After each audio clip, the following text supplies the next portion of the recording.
Assalomu alaykum hurmatli radio anglag'uvchilar. Adabiy anglatish programmamizni anglashinglarni qarshi olamiz. Bugungi programmamizda yozuvchi Abaydulla Ibrohimning Xinjiang xalq nashriyati tarafidan nashr qilingan Dog' nomli tarixiy romanining davomini anglatamiz.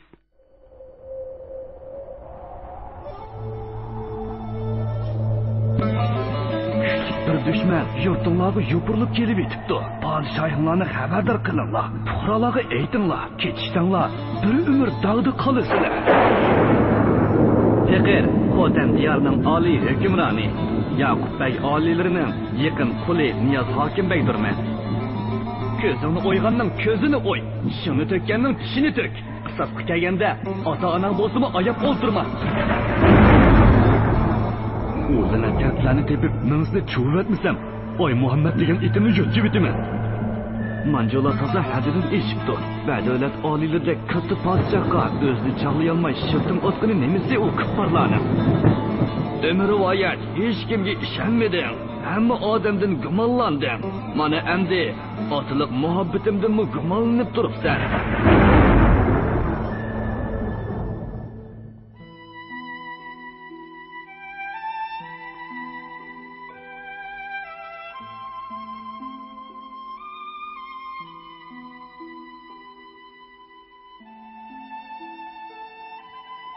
Uch qavada chaqmoq chaqildi. O'zlarining oldinib qiltoqqa tushganligini tuyib yetgan odamlar jang dumbiqining gumbirlishi bilan tangla xuddi g'oyib bir qo'l gajgisidan bosgandek o'kinish ichida yerga qarashdi. Pushaymondan tug'ilgan xijilchilik g'ofil yuraklarni tig'dak tilg'ab o'tib ketdi. Ushtumtut yuz bergan bu voqea tog' kelgundek besib kelgan bir qo'rqinch ularni tik turg'izilgan mumiyada qotirib qo'ydi. Lekin bu holat uzoqqa davom qilmadi. Ochiq haqiqatning zarbasiga chidab, aql tizginini qo'lidan bermaganlar oldi bilan bir-birining ko'zlariga, ondan ovoz kelgan tarafga qarashdi. Ular ko'ni tugman o'gizisida, ko'yla bo'yidagi so'gatlar orasida, agri-bugri eriqlarda, daryo bo'ylab yiroqqa so'zilgan sozliqdagi go'donlarda miltiqlarni batlab, o'qlarni kirishlariga tirab, nayzlarni porqirtib, taq bo'lib turgan o'lim elchilarini ko'rdi.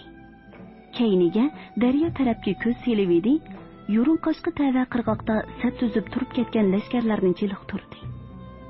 Shu chaqdala ular o'zlarining yerim oy shakllik muhosira chambarkining dal o'tirsida turayotganini tushundi. Mana bu oqibat. Mana bu muhosira Niyoz Hekimdek bosh qotirib tuzib chiqqan butun surik planning eng oxirgi hal qilg'uch bosqichi bo'lib hisoblanadi. Uning ro'shan ediki, agar toqqa lashkar avasa, bu lashkarlarga yo Xolmon Ponsat, yo o'zi boshchilik qilishi kerak edi. Xolmon Ponsatni lashkar tortdi degandimu, u yoki lashkar bilan qo'shilib halok bo'ladi, yoki bo'lmasa tog'liqlar ustidan g'olib keladi. Biroq bu ikki xil natijaning har ikkisila Niyoz Hekimdagi ziyondan boshqa narsa akelmaydi. Tog'liqlar ko'rang, takabbur Xolmon Ponsatni yer tishlasigu bir nuri. Biroq uni yer tishlatib to'xtab qolmaydi. Xolmon Ponsatning beshini kesgan qilichni ko'tarib, udul Xotanga bosib kiratdi-da, mudofiasiz qolgan o'rdaga va o'ziga bevosita tahdid soladi. Mubodo Xolmon Ponsat g'olib kelsa, u butun to'pini o'z nomiga yozadi-da, xo'riki texmu yo'g'inib ketadi. Bu ish Yoqubbekka yetkazilsa, o'zining hokimbeklik o'rniga mushamol tegadi. O'zi bosh bo'lib lashkar tortsa, Xolmon Ponsat duch kelish ehtimoli bo'lgan ikki xil oqibatning har qandaqiga duch keladi. Tali o'ngdan kelsa-ku mayli. O'ngdan kelmay qolsa, jinini saqlab qololmasligi, hatto Xotanni qo'ldan berib qo'yishi mumkin edi. U chaqda bu mag'lubiyatni kimga do'ngaydi, yana kimdan panoh tilaydi? Panoh tilab nega boradi? Xotandek olti shaharlik bir yurtni qo'ldan berib qo'ygan hokimbekka Yoqubbekning kangchilik qilishi mumkinmi? Turli tuman kushandlari ish bilan turgan Yakan shahri uni o'z qo'yniga olarmi? Niyoz Hekimbekning kallasi urchab sadosi bilan to'lgan janggohga aylandi. Har xil taxminlar qilich qalqonlarini giralashtirib, bu janggohga to'p-to'g'ri bir kecha kunduz jang qildi. Oxir u kichik vaqtida muallimi so'zlab bergan yo'lbosni tog'dan ayirib etish hiylasini tunji qitim bu planiga tatbiqladi va tog'dagilarni oldab Yo'rinqash daryosining bu tarafiga boshlab kelmoqchi. Otayin echib qo'yilgan tog'arning og'zini biraqli etib daryo suvi orqali ularning chekinish yo'lini uzib tashlamoqchi bo'ldi. Biroq tog'dagi yo'lbosni qanday qilib bu yerga boshlab kelish kerak degan qiyin masala uni xeyli qiynab qo'ydi. O'yla oxir uning chorasini topdi va to'rni yiroqdan tashladi. U avval Gul oyimni qo'lga tushirib, uni qopqon yamchiki qilmoqchi bo'ldi. Nihoyatda maxfiy va atrofliq chora bilan Gul oyimni oxir tutib keldi.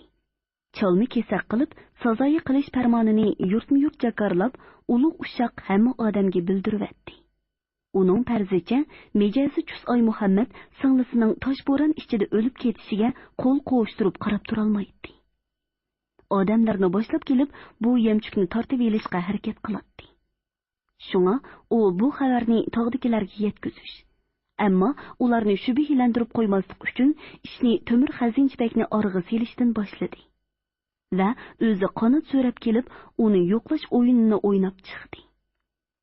Bu o'yinning oqibati shunchalik qiziq bo'ldiki, aql ko'zi odamgarchilik tomoni bilan to'silgan Temur Xazinchibek o'zi intayin muhim va maxfiy deb hisoblagan taqqa berish vazifasini boshqa bir kimga emas, dal sherib shaytonga yukladi. Döviga yiqilibdi degandek taqdir Niyoz Hekimbekka yana bir qaytim omad ato qildi. Yoshirin qiltaqqa qarab o'z oyog'i bilan kelayotganlarni cho'chitib qo'ymaslik uchun u Yo'rinqash bozorini odamsiz shaharga aylantirib, tog'arning og'zini cho'ng ochdi. Shundaqla beg'am qo'rqinchli qiyofatga kirib oldi. Tog'dan to daryo bo'yig'icha bo'lgan orliqdagi barliq to'siqni bekor qildi. Faqat bo'lum pushqoqlarga yoshiringan bir qancha jup ro'shan ko'zlar ularning har bir harakatini nihoyatda ustalik bilan kuzatib bordi. U kutgan hayajonli daqiqalar oxiri yetib keldi. Butun o'ljining olqiniga kirib bo'lganligiga to'liq ishonch qilgan chaqdala, ondan u dumboq urishga ijozat berdi. Sehrlangandek qimirlayolmayotgan tog'liqlarga qarab qoqoqlab kuldi. Ozg'an bandilar, iqror bo'linglarki, sizlar ulug'larga tirik ko'tirib, kechirgisiz gunoh qildinglar. Podshohning amridan bosh tortib, osiy bo'ldinglar. Shu vajidan Alloh sizlarni g'ofil aylab, siyosat tig'ining ostiga hozir qildi va jazo qamchisini Peqir yurtbigining qo'liga tutqizdi. Hala bu paytda xoh beshinglarni g'azab qilishdan o'tkazay, xoh qininglarni ovud daryodek oqquzay. Buning hammasi Allohning irodasidan tashqari emasdir. Biroq qon to'kish ma'ni qilingan bu oyning hurmatini saqlash yuzasidan ikki eg'iz nasihat qilayki, shaytonning vasvasasi bilan qo'linglarga olgan nayza qilichingizni tashlab, beshinglarni eginglar. Oldimda tizilib, tavba qilinglar. Gunohinglarni tilanglar, dedi u lashkarlar orasidan beshini oran chiqarib turib. Niyoz Hekimbekning yenida turgan Xalmon Pansat ko'ranglik bilan oldiga chiqib, to'pponchisini osmonga qaratib, pong-pong qilibla ikki poy o'q etiverdi. Qo'rxonada barligi qurollarning hammasini ko'tirib chiqishgan turkum lashkarlar o'q ovozi bilan tang qilichlarini pulanglatib, bir nimalarni deb churqirishadi. Dumboqlar yana gumburlab daryo bo'yini titirtirdi. Niyoz Hekimbekning takabburona kulkisi va namadoniliq chiqib turgan so'zi xuddi kushanchisini ko'rgan erkak shirdek hurpiyib turgan kishilarning quloqlariga zulmat qichqirayotgan qushning hovlig'inidek yiqimsiz anglandi. Yo'rinqash osmonida qoqildigan heliqi shum qog'ilamu ularni bu tariqa bezar qilolmagan. Bu yerginishlik sat ovozni anglab berishdan nomus qilgan bir necha kishi quloqlarini mahkam etib olishgan edi. Biroq 50-60 qadamli keladigan yerda qon chechishga tayyor bo'lib turishgan necha yuz yasovul lashkarlarmi, yalmovuzning ko'zidek parqirayotgan qilish nayzilarmi, og'zidan ajal o'ti purkiydigan to'p zambarak jazoirlarmi ularni qo'rqitolmadi. Xolmon Pansatning o'q chiqarib hayva qilishimi ularga ravanda qamchisining tarsildig'inchilikmi bilinmadi. O'zlarining bor yo'qi 150 cha odamining qatmuqat muhosirada turgan bunchavala nurg'un lashkarlarga teng kelolmaydiganligi tog'liqlarga ayon edi. Hayat mamati qil ustida turgan mushu daqiqada biror katta mo'jiza yuz berib, kuch selishtirmasini ostin ustin qilib etishimi ehtimoldan yiroq edi. Faqat o'lim jimi jonliqlarni dir-dir titirtadigan, ammo navbati kelganda hech birini oyib o'ltirmaydigan shafqatsiz o'limlar ularni betoqat bo'lib kutib turardi. Ota bola qozonchilar bilan belaklarini g'iralashtirib turgan kepak darvishning to'xtamay durut o'qiyotgan darvishlarning o'limga ko'zi yetib, o'yul toshda qaytib ketgan yuraklari endi salmoq ritm bilan so'qiyotdi. Shu topda ular taqdirida tayin topgan shahidlik sharafi uchun dushman o'qiga ko'krikini tutib beralaydi. Lekin ularni to'sib turg'ini o'lim vahimasi emas, balki ko'nglidagi gapini go'riga billa akitishning qo'rqinchi edi. Darhaqiqat, nafrat bilan yo'g'rilgan haq ovozini, keyingilarga atalgan ibratlik nidosini oxirgi tiniqida oshkorlay olmay, hasrat bilan o'lib ketish eng azobliq va eng afsuslanarli o'lim emasmi? Hey, la'natgarda tuzkur hokim bey. Bizni oldingda tizimlarmikin? Bir qo'shiq qinini tilab, yillarmikin deb xomxiyol qilma. Bilib qo'yki, sen iflos oyg'ing bilan dastlab turgan bu aziz zamindan olimlarmi, zolimlarmi, zardor qalandarlarmi chiqqan? Lekin yurt dushmaniga o'zini yoki o'zgini sotgan munofiq chiqqan emas. Qovul usta nardani qiyofat bilan bir qadam olg'a siljidida, to'nchi yoqiliq yektikining yoqisini shartida qo'yib, quyuq tuk bosgan maydisiga urib turib dedi. Esit, erkakman deb belingni bog'lab yurgining bilan bakmu nomard, nojinis bir nima ekansan. Nima uchun demsan?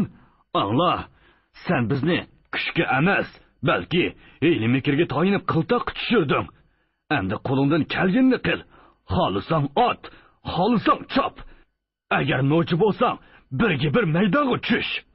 Muddao naqstini tamush chaqcha maxfiy tutib kelgan Niyaz Hekimbek birdilla karomat ko'rsatib, hammani hayron qoldirish niyatida yurt qotilarining birini qoldirmay bu yerga akelgan edi. Tomosha ko'rgili taklif qilinganlar ichida Mollaji Turabmu, Hokimbek uchun bir kip oltinni saqlab berayotgan Temur Xazinchibekmu bor edi. Hokimbekka aymanmay til tekkizayotgan qop yurak tog'liqlardan qo'rqib, teni jo'g'ildab ketgan Ilyos Mirza bir qo'liga tapancha, bir qo'liga qilich elib, cho'qishqa xo'rozdek urpib turgan Xolmon Ponsatning kayniga o'tib olgan edi. Uning turqi ba'ayni qalandardan qo'rqib, ko'ni tom kayniga mo'kinib olgan kichik bolaga o'xshaydi. Ilyos Mirzaning kaynida yasovul lashkarlarning orasida kichikroq beg oqsoqollarmi ko'rinib qoladi. Niyaz Hekimbek aslida tog'liqlarni, Azroil qiyofatlik lashkarlarni ko'ribla jinidan umid uzidi. O'limtik qurutdek 4 putliq bo'lib o'milgan peti oldimga kelib kechirim so'raydi. Hech bo'lmasa bir qancha g'olliq odamini o'z qo'li bilan tutib berib, jonlariga omonlik tilaydi deb o'ylagan edi. Biroq uning cho'tni xato so'qqanligi amdilatin oshkora bo'lib o'tadi. Bo'libmi, o'ziga texin notunish bo'lgan bu bo'mbur soqol, qo'rqimsiz odamning zahardek ochiq gaplari yurt cho'nglarining, yasovul lashkarlarning oldida uning yuzini tushirib, eshakdan yiqilgandek lat qilib o'tadi. Agar Xolmon Ponsat yoki boshqa biri bo'lsa edi, bunday gaplarga chidab tura olmay, ha degandila qon to'kib, qiyomatni allaqachon oshkora qilgan bo'ladi. Biroq nom otoqqa, yuz obro'yga boshqalardan bekrak ahamiyat beradigan Niyaz Hekimbek hargiz undaq qilmaydi. Qilgan gap otgan o'q. Uning gipi baribir og'zidan chiqib bo'ldi. Qilish bilan g'olib kelishni kilaman. Biroq gapni uqtirib qo'ysam, boshqalar meni nima deydi? Eng yaxshisi o'zimni tutib olib, o qeyrni gapni toza bir yonboshqa elib olayda, ondan qilishga murojaat qilay. Degan o'yga kelgan Niyaz Hekimbek titrab turgan qo'lini qovul usti tarafga shiltib dedi. Hey, changi soqol odam, hajat gapdan nima ekansan, ha? Iting nima? O'zing kim bo'lasan? Nom nishonsiz o'lib ketib yurma yana. Qovul usta yana bo'sh kelmadi. Kaki sepidek tom barmoqlarini nayzdek chenib turib Niyaz Hekimbekdan so'radi. Men mush yerlik bo'g'ashqa avval sendan so'ray. O'zing kim bo'lasan? Nadin kelib qolding? Birari chillab keldimi yo o'zim keldingmi? Men Xotan 6 shahrining hokimligi bo'laman. Itingni tilga ilishdan nomus qilib o'tamsan, to'sqor. yo otang itingni Hokimbek qo'yib, taxt ustiga tashlab qo'yganmidi? Niyoz Sekinbekning tili tutildi. Tashlab qo'yganmidi degan gapni anglabla yuragi bir o'rildi-da, Acaba bu odam taktimni bilamdi nima? deganlarni o'ylab ulgurdi. Qovul usta oyoqlarini tik turg'izib olgan jo'voz qaytisida kerib turib, gapini davomlashtirdi. Sen itingni eg'izga ilishdan nomus qilsang, mana men nomus qilmayman. Itim Qovul, kelgindi emasman. Aba ajdodimdan tortib, mush yurtga kindiqqinin to'kilgan pok nasab qozonchining avlodiman. Sen qon to'kib toj kiygan hukmron bo'lsang, men mush yurtning farzandi bo'lmish tojsiz hukmron.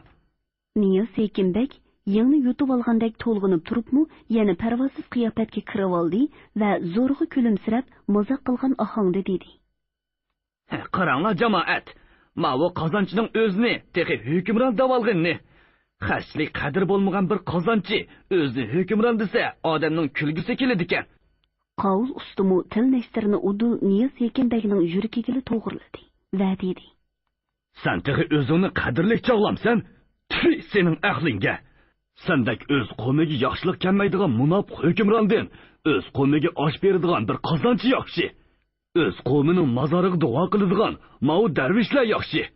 Non berib boqqan egisining uyini cho'rgilab qovib beradigan ishmi yaxshi. Qandoq dedim jamoat? Ko'nglimizga gapni qildilar Qovul aka. Xudo tillariga dard bermasin. Deb suran selishdi Qovul ustining kaynida turgan bir qancha kishi. Dadasining bunchalik gapdorligini umrida texi tunji qitim ko'rayotgan Oy Muhammadmu iftixorlangan holda dadasiga qarab rozimanligini bildirdi. Qozonchi avlodi, til yugurga boshqa degan gapni anglaganmiding? Senmi ishdan qo'rqqan qalandar bo'lmabdi degan gapni anglaganmiding qonxo'r? Gapga gap yondirolmay, quruq teri taraqitib avar bo'g'icha, qo'lingdan kelsa, yog' chaynamamsan. Toza qilsang, rahmatli o'g'lim Yor Muhammadni o'ltirgandek o'ltirasan. Qizim Guloyimni xo'rlagandek xo'rlasan. Lekin shuni bilib qol. Qozonchilar jamoatining, el yurtning beshiga kelgan bu kun, kunlarning birida sening beshig'ingga kelib qoladi tehi. Devidi Niyoz Sekinbek qonsirtilgan o'pkadek o'ngib ketdi. Lavlari bezgakninkidek titrab demi cho'rtli bo'g'ildi. Ko'zlarining iqi cho'qchib choniqidan chiqib ketay deb qoldi. U toqatsizlangan holda yasovullarga "Beringlar, avuz soqolning beshini akilinglar!" deb varqirdi, yel to'shqizilgan kuyakdek chinqilib turib. Bog'chining depi yerilsa, gardishi maymunga o'yinchiq bo'pti degandek, so'zmanlikda o'zini hech kimga tan qilmaydigan Niyoz Sekinbekning oddiy bir qozonchiga taqobil turolmaganligidan Xolmon Ponsatning yoliqi yeyilib ketdi. "Hey qaqbash, seningmi uttirib qo'ydigan chog'laring bo'ladi ekan, ha?" deb o'yladi u, uning shuncha ko'p odam oldida kulkiga qolganidan ichida xushal bo'lib.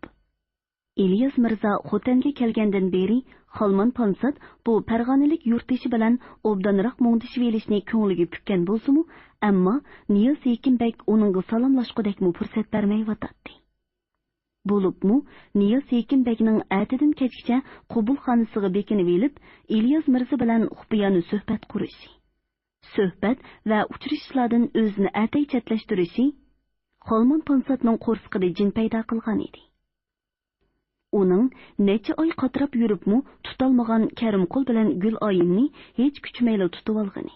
Kushandisi Temur Xazinchibekka yaqinchilik qilayotgani uning rashk o'tini ulg'aytmoqda edi.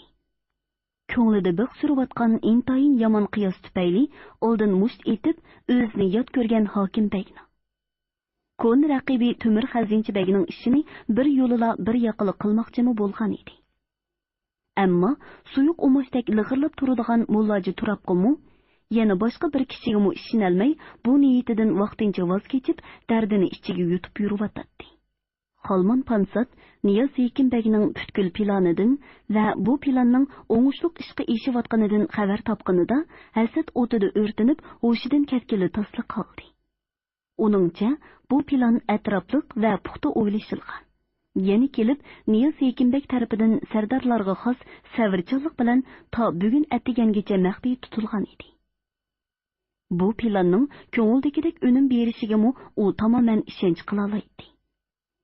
Agar Niyoz Sekinbek Yoqubbekning İlyas Mirzaning orzusiga muvofiq keladigan bu planni o'z qo'li bilan ishga oshirsa, Undaqda uningdek bir amir lashkarining Yoqubbekka, Niyoz Hekimbekka yana nima keragi bo'lsin?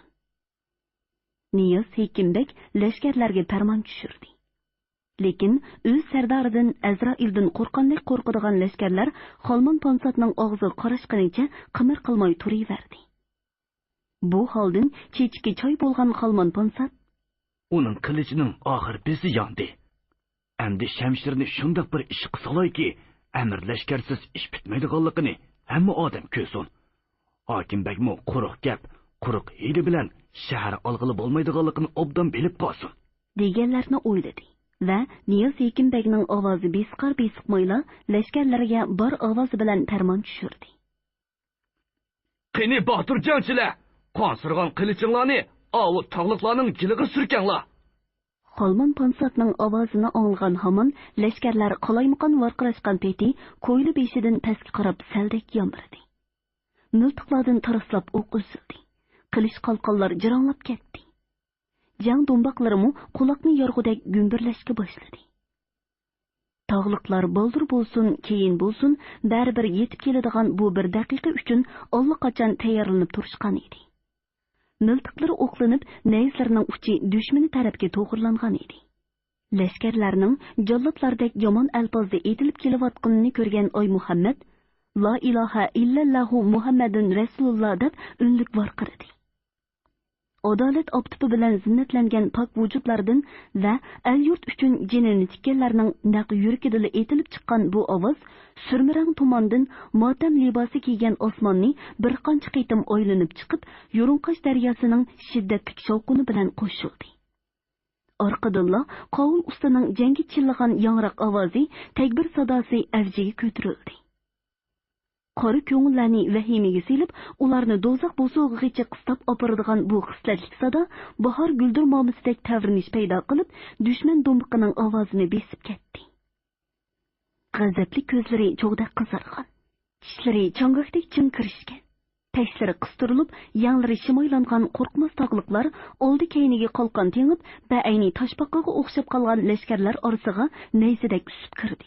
Chaqar tog'liq Muhammad Margan oldin kelishib olgani bo'yicha birli sakrab, tomliqiga quchoq yetmaydigan bir qeri so'gatning keyniga o'tib oldi-da, miltiqini chinab tapkisini besivatdi.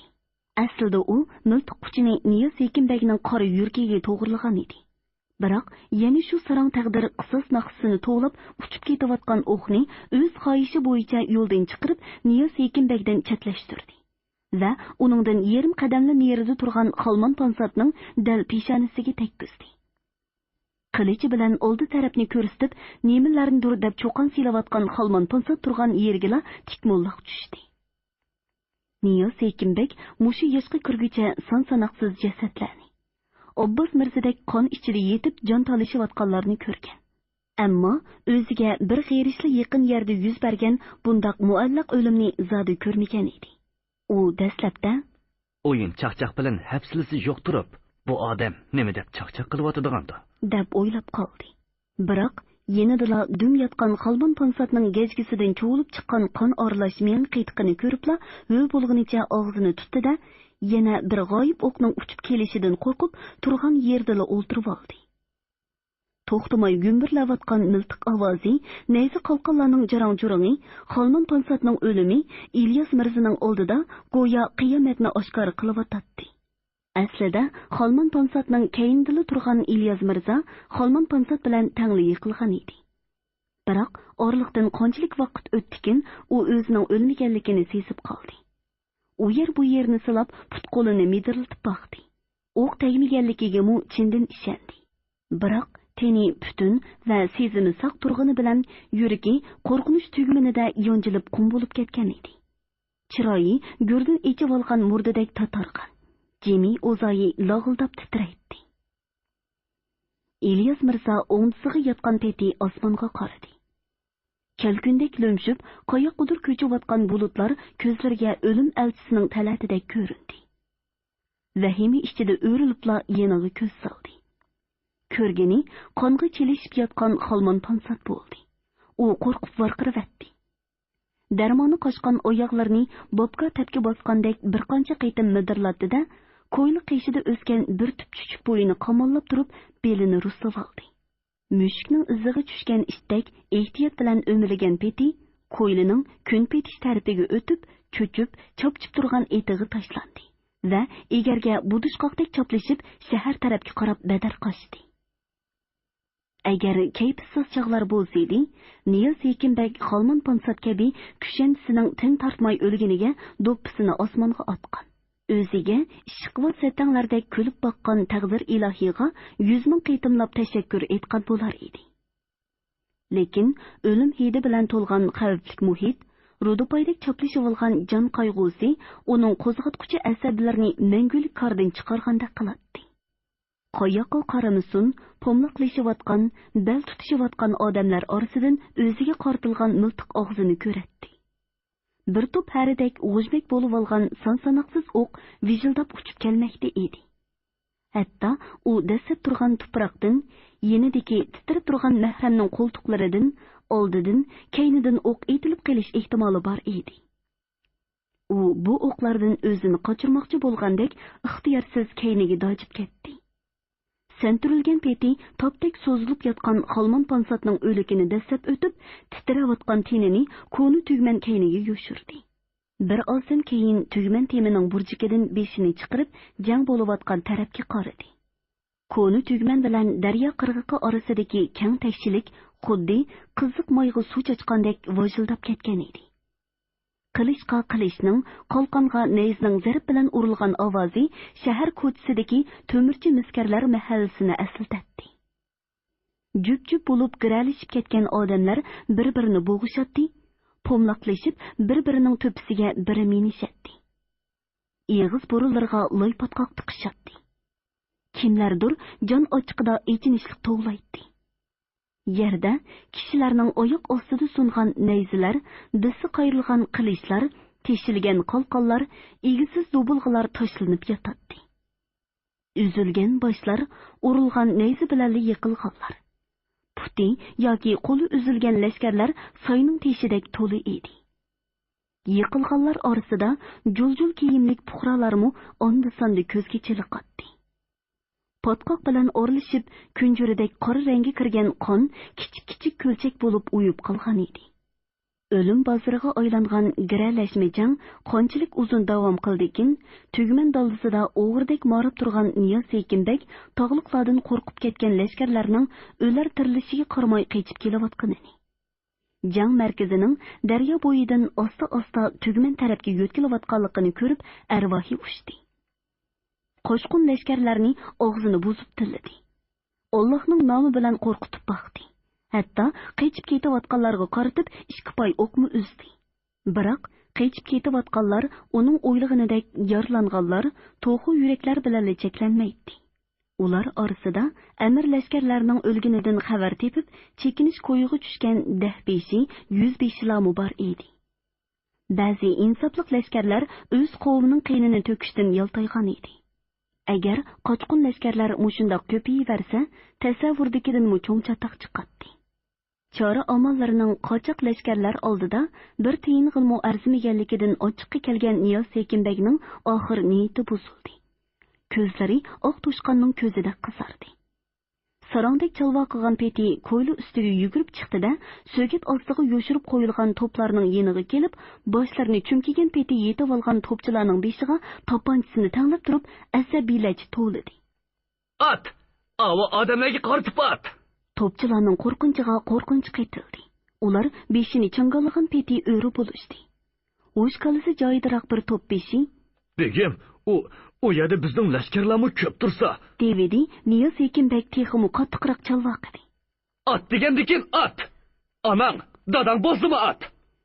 To'pchi lashkarlar titrab turgan qo'llari bilan chaqmoq teshini tutashtirdi-da, to'p pilikiga yiqivatdi. Dal tog'liqlar bilan lashkarlar giralishib ketgan sozliqqa qaratib, o'qlab taq qilingan 3 to'p quloqni yorg'udek gumburladi. To'p og'zidan etilib chiqqan so'ymidek yo'g'an o'qlar ko'kich quyruq so'rigan peti uchib berib odam dengizining dal o'tirsig'i tushib portladi. Necha 10 odam va qolqin qilishlar qor patqoqqa qo'shilib, o'ngasi egizlikka ko'tarildi-da, ko'zni yumib ochqicha paydo bo'lgan o'raklarga qaytib tushishdi. To'p zarbidan omon qolganlar daryoga o'zini tashladi. Kimlardir jasadlarga, go'sht parchalariga putishib, ko'ringan tarafga qochib ketishdi. Bir tindiqli davom qilgan zilziladan keyin o'q tushgan joyda bir qancha o'rak va necha o'n odamning jasadi qoldi. O'rak ustidan ko'tarilgan qop-qora iz osta-osta osmonga o'rlab, quyosh yuzini xiralashtirdi. 43-bob tong otmas kechilar. Niyos Ekinbek ismini bilgandan beri hech qachon tavakkulsiga ish qilib boqmagan edi. Biroq bu dövrem u umrida tunji qitim yuzlab lashkarning jinini qaramliq bilan do'g'i tikdi. Tavakkulsiga o'shiq otdi. Hayot Muhammad tavkasiga tashlagan bu o'shiqi o'ylamaganda yana bir qitim olchuv tushib qoldi. Toshqi tashlangan shishidek parchalanib ketgan jasadlarni u yer bu yerdan terib kelib, to'p o'qi qo'lab qo'ygan tayyor ozgalg'ili tashlab quzdi. Tosh to'pi bilan tindirib, bir qancha tal xoda qo'ydirdi. Xodalarga somon tiqilgan tulum, nayza, qilich va saud qalqonning parchalarini esib, daryo bo'yidagi shivaqliqda yangi bir qabristonlik paydo qildi. Qori Qur'onlarni yig'ib, xatmi Qur'on qildirib, shahid bo'lgan yasovul lashkarlarni u dunyoga chiroyliqcha o'zitibdi. Daryoga o'zini otgan bir qancha tog'liqni o'lgan hisoblab, o'lginiga ishonganlarning jasadiga kang qo'rsaqlik qilib, avomning aytishiga yo'l qo'ydi. Motamdar yurt ahli Niyos Ekinbek yana biror tuzaq qurgan bo'lmasin yana deyishib, o'q tushgan shivaqliq atrofida qiylig'icha morishib, agib yurishdi.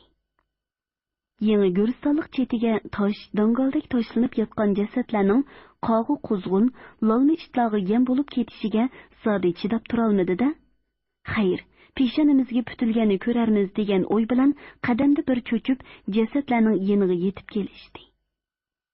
Ular kelibla butun a'zoyi g'alvirdek o'tmi to'shik bo'lib ketgan qovul ustining jasadini tepib elishdi. U o'zi jinidan a'lo biladigan. Necha avlod ota bovisining xokidan putgan. Qon yoshlari bilan qorayib ketgan ona zaminga bag'rini yiqib yotadi. Kishilar suvi qochgan seg'iz tuproqdek qetib ketgan bu jasadni yig'lab turib o'ngni qilishdi. Ko'rmaganiga uzoq bo'lgan. Zarqib seg'ingan bo'zrang osmon. O'shu osmonda pardozlangan oltin legandek parqirab turgan suyumli quyosh. Mashquning hididek laylab yurgan bulutlar uning ko'z qarchuqlarida go'yo suratdek uyib qolgan edi. To'p qo'ngan qo'ngsarliq burni atardek xushbiroq yurt havosini oxirgi qitim shimirayotgandek qiladi.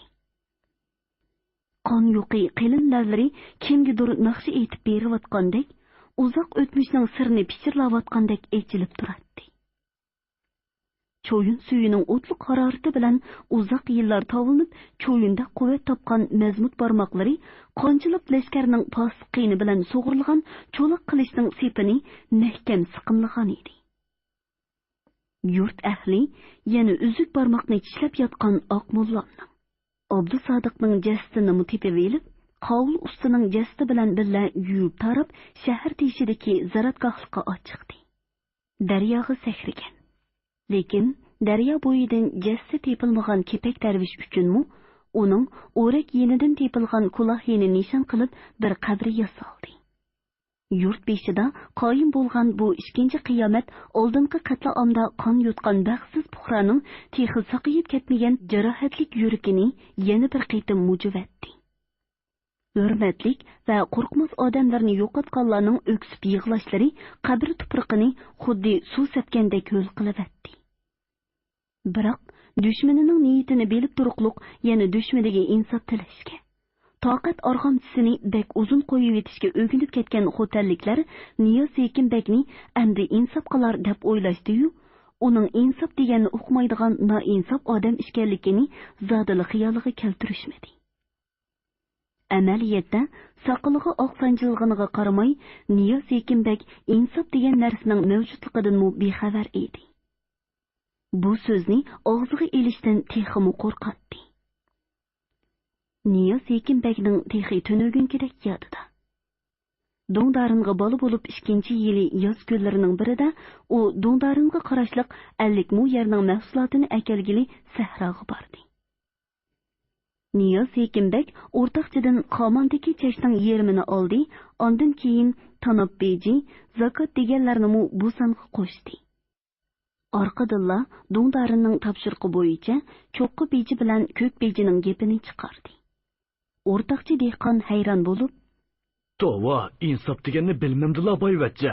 U boj, bu boj deb eliversizlar, 4 bolam o'lib qolmamdi." Devidi Niyoz Hekimbek insof deganni bilmasa odam o'lib qolamdi nima deb o'ylab qoldi-da, olg'inini elib eshaklarga ortib uyiga qaytib keldi. "Tung ota, insof degan nima degan gap?" deb so'radi u Dungdarindan va bo'lgan ishni yipidan yig'msig'icha so'zlab berdi. Mahsulotning hammasini akililmaganning ustiga insof degan gapni o'rganib olganiga qo'rsqi ko'pgan Dungdarin dopqi tushgan purchoqdek sakrab ketdi. Shu on Niyoz Hekimbekni mahramlarning yordami bilan o'li yerga yotqizdi. "Anglab tur qopoqbash. Bu dunyoda insof degan gap zodili yo'q. Va buningdan kimi bo'lmaydi. Bugundan boshlab o'rganib olgan bu yomon gapni yodingdan pak-pak chiqarib et. Maqsadga yetmaguncha hargiz yumshoq ko'ngillik qilma." deb sag'risiga bambu kosasi tutilib supurgidek bo'lib ketguchi urdi. Niyoz Hekimbek al-yurt beshiga o'z qo'li bilan kulpat soldi-yu, insof deganni bilmagach, bu kulpatga qilchog'liq chek qo'ymadi. Jasadlarni ko'targanicha yig'izar qilishib ketayotgan puhralarning iziga odam soldi. Shu qatorda top o'qidan omon qilib, dadasining musibatini tutib, tuproq beshida duo takbir qilayotgan Oy Muhammadni qo'lga tushirdi. Qazo topqanlarga eng qattiq motam tutgan puhraning uylarini tinitib, bir kechining ichida yana necha 10 qo'shqun tog'liqni tutib oldi. Tutilganlarni urib, dumballab chala o'li qilgandan keyin zindonga tashladi. "Endi İlyas Mirzning ishini chapsam bir yoqliq qilmoq lozim", deb o'yladi Niyoz Hekimbek o'ziga ishongan holda. Mayli u rost kalva bo'lsin yoki yolg'on kalva bo'lsin, ko'zdan yo'qolgani tuzuk. Yoqubbek uni Halman Pansatning o'rniga amir lashkar qilib tayinlamaydi degili bo'lamdi. U tuyuqsiz munguz chiqarib, o'ziga bo'yin tovliq qilsa, ha? Yo'q, suv kelmasda tug'on solmoq lozim. Hurmatli radio anglag'uvchilar, yozuvchi Abaydulla Ibrohimning Xinjiang xalq nashriyati tarafidan nashr qilingan Dog' nomli tarixiy romanini bugun mush yergacha anglatdik. Davomini atidagi programmamizda anglaysizlar.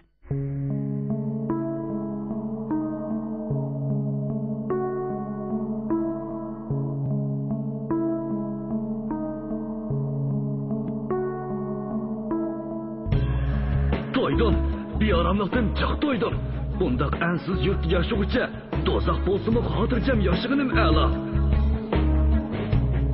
Mana shu zardobni yutolmay, men o'lib, men tirilib turganda, podshoh oliylarning marhamati bo'lmish amirlashgan janoblari shahodat sharafini ichib, bizni yana tugumas dog'da qo'ydi.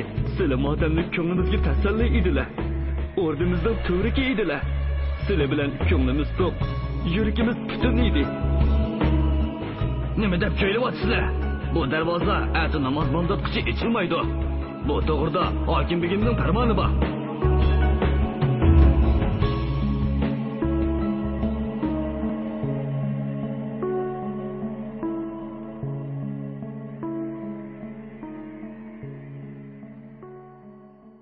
Bugungi programmamizning diktorlari Mahira Abdurashid, Shuhrat Abdurahmon, ovoz texniklar Po'lat Tursun, Tahir Yasin, mas'ul muharrir Ilhom Mahmud, Abdurasul Abdurahim, bosh nazoratchi Gulbahor G'upur.